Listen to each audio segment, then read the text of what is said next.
수 있어 너무 감사하고 기쁩니다. 오늘 저는 성서 일과 말씀 요한복음 17장 말씀을 통해서 하나님의 은혜를 함께 나누어 보려고 합니다. 웰빙이란 단어 굉장히 많이 들어보셨을 겁니다. 잘 지내는 것, 잘 사는 것. 웰빙과 함께 또 하나 이렇게 막 사람들한테 이렇게 나왔던 단어 중에 하나가 웰다잉, 어떻게 잘 죽음을 준비하는가에 대한 이야기들도 굉장히 많이 있었습니다. 책이나 방송에서도 이런 이야기들을 하는 경우가 있었고, 좀 됐는데 예전에 어떤 TV 프로그램에서 자신의 장례식을 꾸며보는 TV 프로그램도 있었습니다. 유언장도 쓰고 어떤 사람들을 초대하고 내 남은 사람들에게 무언가를 할 것인가에 대해서 막 이렇게 고민해보는 연애 프로그램들도 있었던 것을 기억합니다. 저도 사생관 교육을 우리 용사들이랑 같이 할 때 가끔 쓰는 프로그램 중에 하나가 유언장 쓰기 프로그램이 있었어요. 그러면 네가 네 삶을 정리하면서 어떤 것들을 정리할까, 사람들에게는 어떻게 할까, 재산이 있으면 재산을 어떻게 할까, 이런 거 한번 정리해 보라고. 아니 시간이 없을 때는 나의 무덤에 묘지명을 한번 써봐라. 너의 삶을 한 줄로 요약하는 것이니까 묘지명에 뭔가가 어떤 한 줄이 들어갈 것인가를 한번 써봐라, 이런 요구를 했을 때 신선한 문장들을 쓴 친구들이 많이 있었던 것.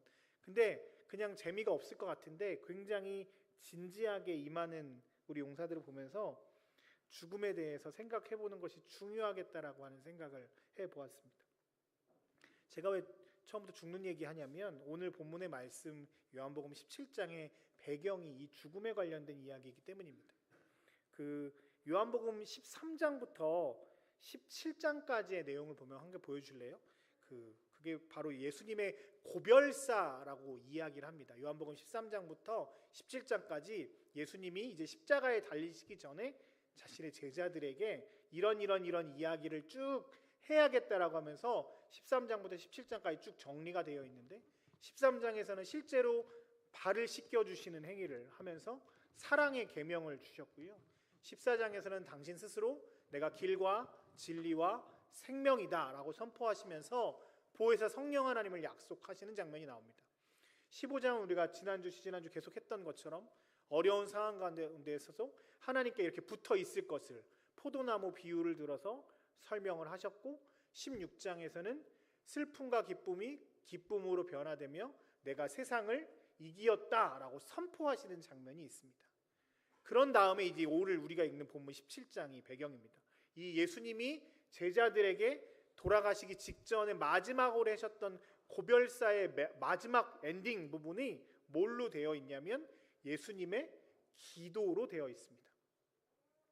예수님께서 제자들을 향해 이제 십자가에 돌아가시고 남겨진 제자들을 향해 쭉 말씀을 하시다가 마지막으로 하신 것이 바로 기도인데요, 특별히 6절부터 19절 우리가 오늘 읽었던 말씀이 제자들을 향한 예수님의 마음이 담겨있는 기도의 내용입니다.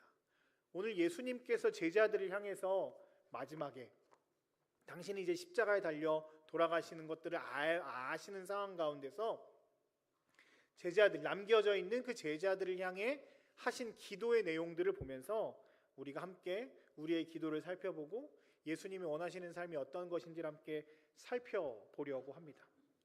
첫 번째 예수님의 기도는 뭐냐면 하나 되게 하소서라고 하는 기도입니다. 11절인데요. 같이 읽어볼게요. 시작. 나는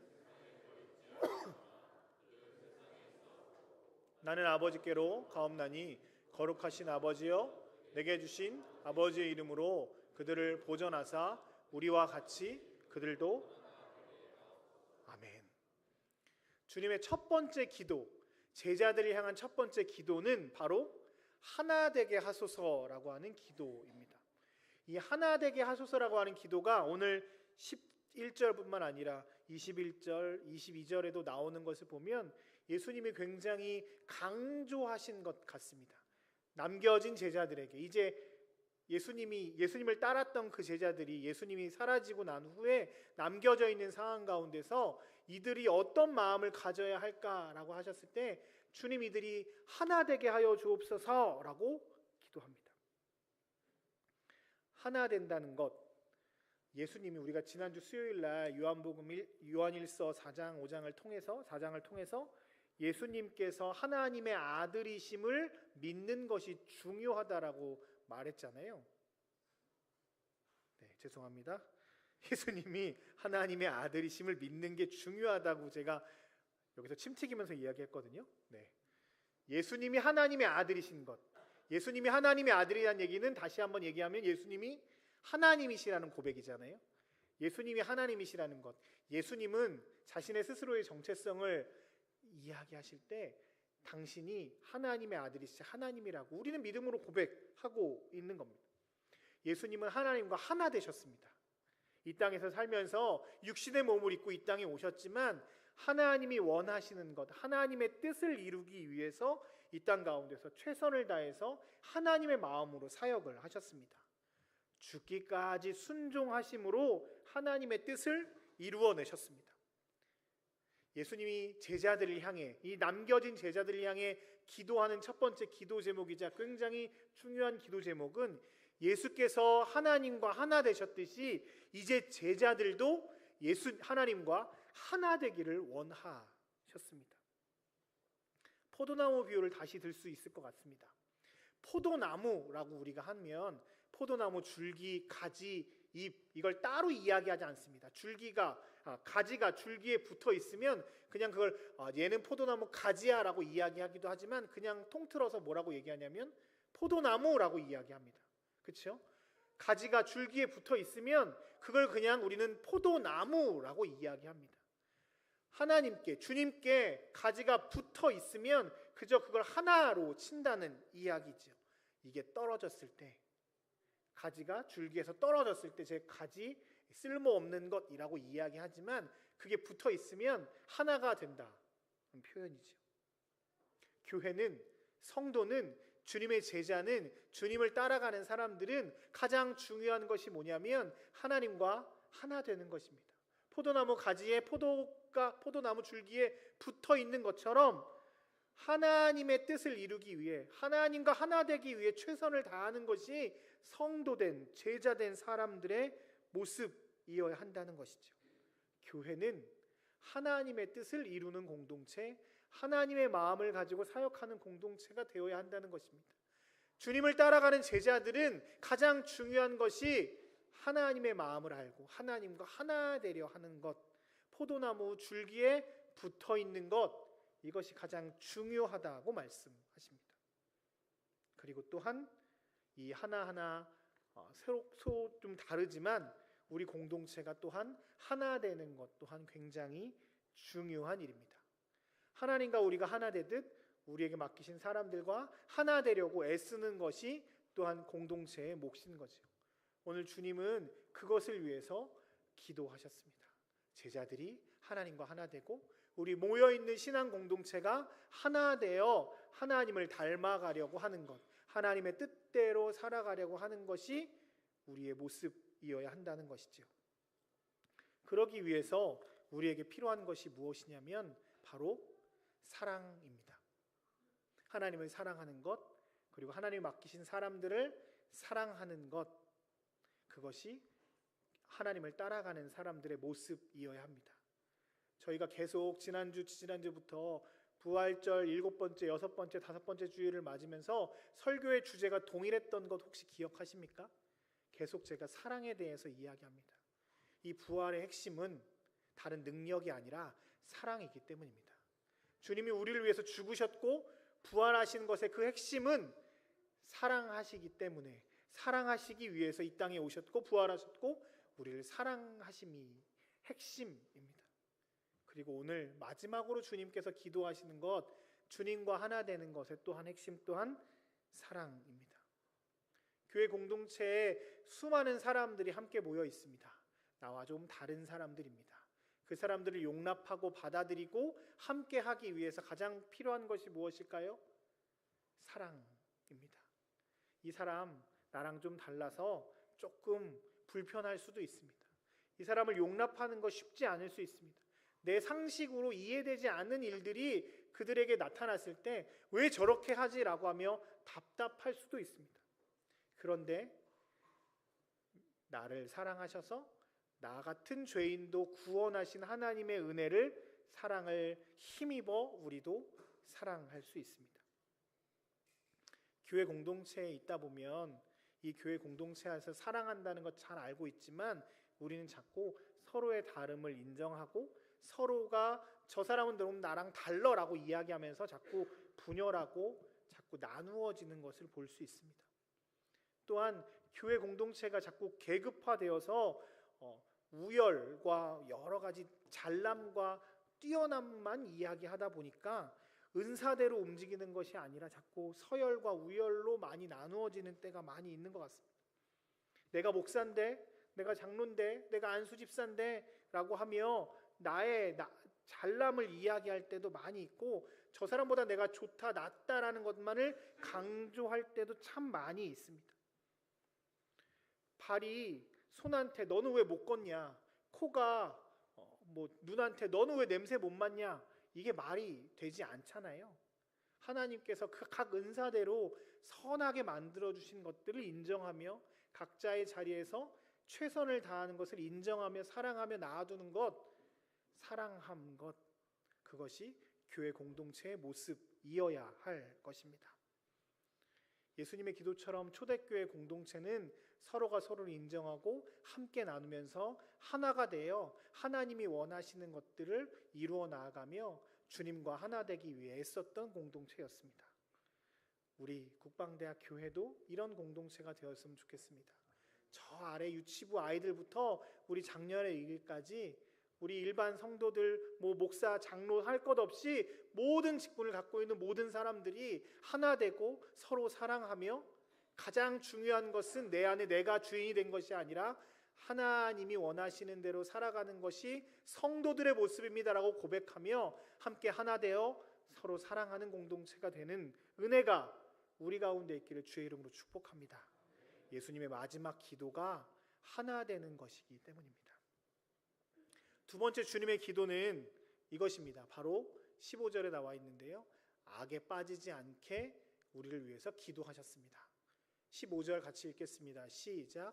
내가 비옵는 것은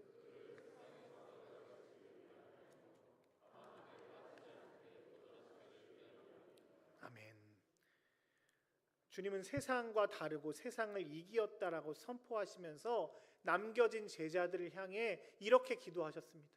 하나님과 하나 되고 하나님의 뜻을 이루면 세상과 등지고 살아갈 수밖에 없는데, 그럴 때마다 악한 것들이 자꾸 제자들을, 자꾸 사람들을 유혹하여 넘어뜨리고 악에서 넘어지게 하는 수가 많이 있으니 주님, 이들을 악에서 구원하여 주옵소서라고 기도하고 계십니다.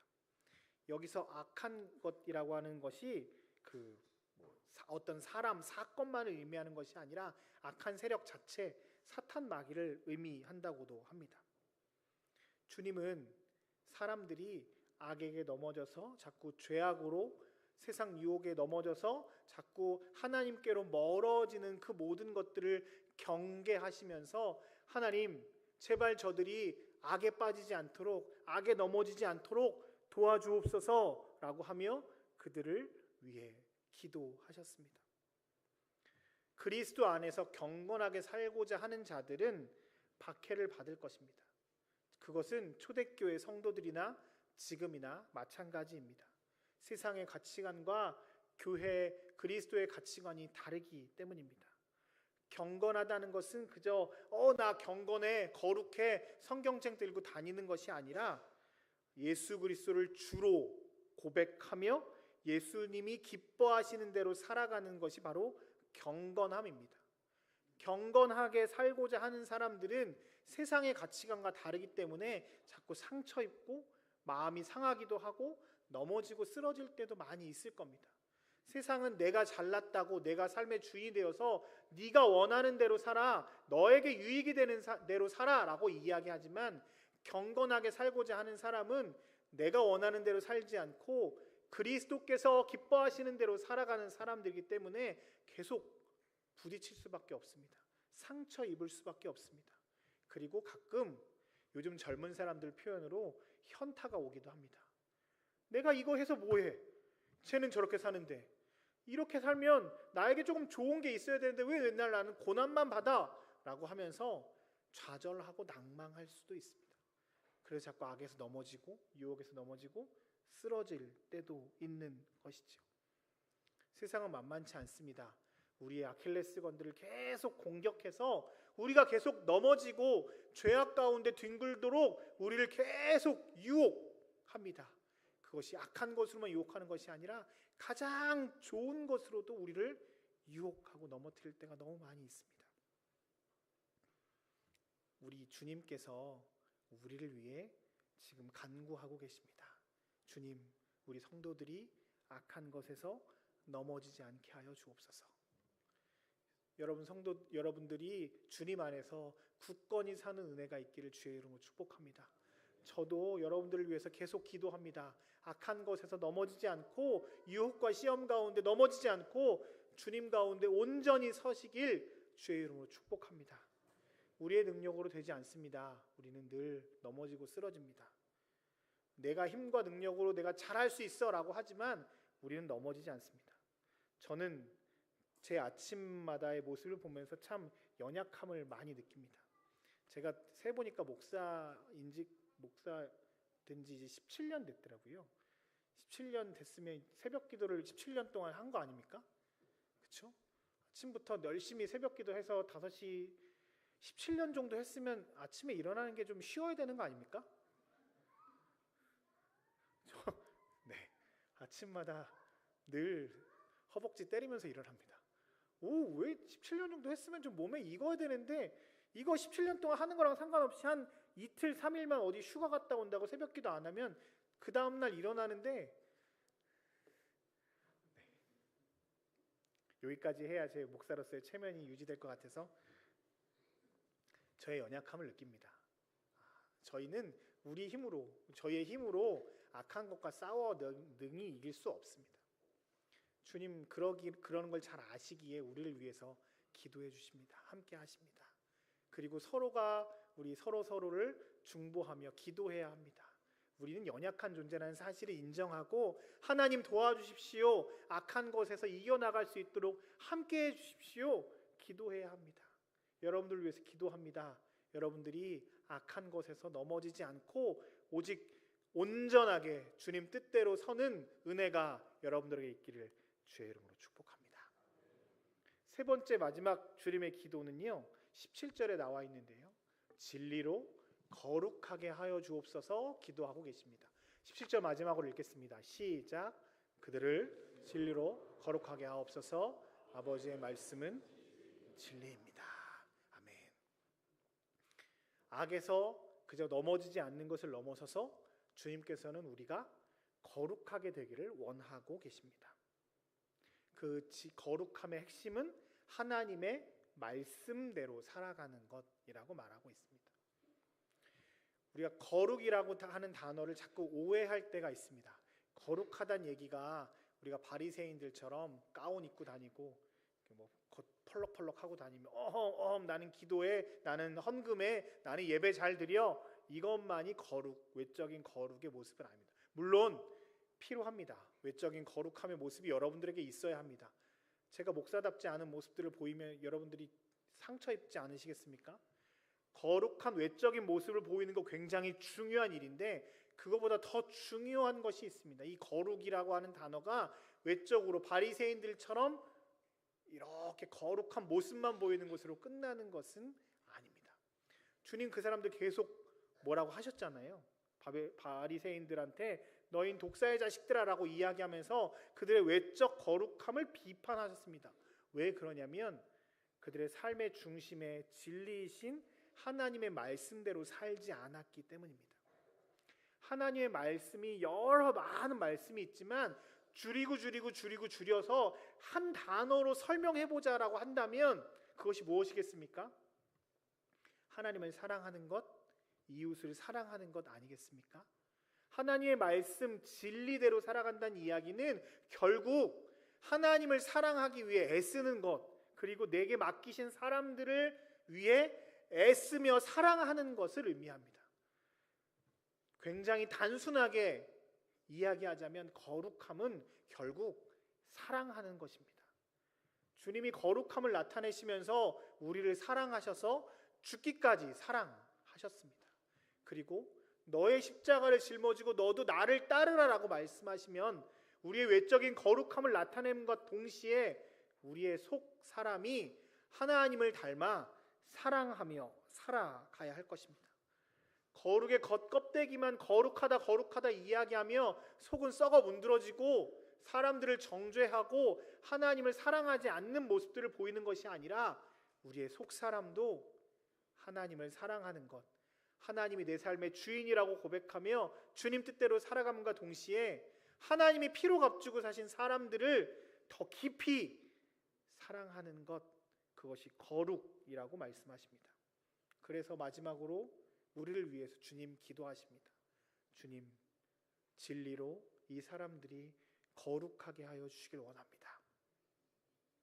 여러분들이 주님의 이 기도처럼 더욱 진리로 거룩해지시는 하나님의 사람들 되시길 주의 이름으로 축복합니다. 여러분들의 겉모습을 보며 사람들이 경건한 사람이구나, 거룩한 사람이구나, 그리스도인이구나 라고 하는 모습들이 보이시길 주의 이름으로 축복합니다. 죄의 근처에는 가지도 않고 우리의 겉모습 또한 바리새인들처럼 거룩함을 유지하는 삶이 우리 가운데 있어야 할 것입니다. 그리고 더 중요한 것은 우리의 속 사람이 주님의 사랑을 닮아 하나님을 더 깊이 사랑하고 우리에게 맡기신 사람들을 사랑하는 진리로 나아가야 할 것입니다. 말씀을 마치겠습니다. 오늘은 부활절 7번째 주일이고 다음 주에는 우리가 성령 강림절로 보냅니다. 부활의 이 기쁜 소식을 우리가 함께 전하며 부활과 함께 주님이 부활하신 것을 함께 찬양하며 나아갔습니다. 이 부활의 핵심은 결국 사랑이었습니다. 주님이 우리를 사랑하셔서 주님께서 우리를 위해서 죽으시고 부활하셨습니다. 그리고 또한 우리에게 맡기신 사람들을 사랑하라고 말씀하십니다. 사랑의 가장 여러 가지 모습들이 있지만 사랑의 가장 귀한 방법 가운데 하나는 서로를 위해 기도하는 것입니다. 오늘 특별히 또한 우리가 어버이 주일로 보내고 있습니다. 부모된 사람으로서 자녀들에게 보여야 할 많은 모습들이 있고 줘야 할 많은 유산들이 있습니다. 제가 요즘 시대에는 부모가 자식에게, 할머니 할아버지가 손자 손녀에게 줄 것들이 돈이 제일이다라고 이야기하지 않습니까? 할아버지의 재력이 우리 손자 손녀들을 튼튼하게 한다는 이야기들 씁쓸하기만 하지요. 더 중요한 것이 있습니다. 믿음의 유산을 줘야 합니다. 그리고 더 중요한 것은 우리가 그들을 위해 계속 기도해야 합니다. 우리 자녀들에게 가장 줄 수 있는 것이 무엇이겠습니까? 결국 하나님 아니겠습니까? 내가 할 수 없는데 하나님 이들과 함께하여 주옵소서. 내가 이들의 참 부모가 아니라 하나님께서 참 부모 되어 주셔서 이들을 끝까지 지켜주옵소서. 기도하는 우리 부모님들 되었으면 좋겠습니다. 기도하는 할머니 할아버지들 되었으면 좋겠습니다. 주님 오늘 지금도 우리를 위해서 친히 간구하고 계십니다. 로마서 8장에 보면 주님께서는 하늘 보좌에서 우리를 위해서 친히 간구하고 계신다라고 말씀하시고, 성령 하나님께서도 우리가 어떻게 기도할지 알지 못하지만 말할 수 없는 탄식으로 우리를 위해서 친히 간구하고 계신다고 말씀하십니다. 그리고 이 기도의 본을 보여주신 주님께서 우리에게도 친히 기도하라 말씀하십니다. 여러분들이 온전하게 하나님과 하나 되는 은혜가 있기를 늘 기도하겠습니다. 악에 빠지지 않기를 기도하겠습니다. 진리로 거룩하여지기를 기도하겠습니다. 여러분들도 서로가 서로를 위해서, 그리고 우리 자녀들을 위해서 기도함으로 나아갈 때 우리 공동체가 하나님이 기뻐하시는 공동체가 될 것입니다. 놀라운 은혜가 여러분들에게 있기를 주의 이름으로 축복합니다. 우리 함께 같이 찬양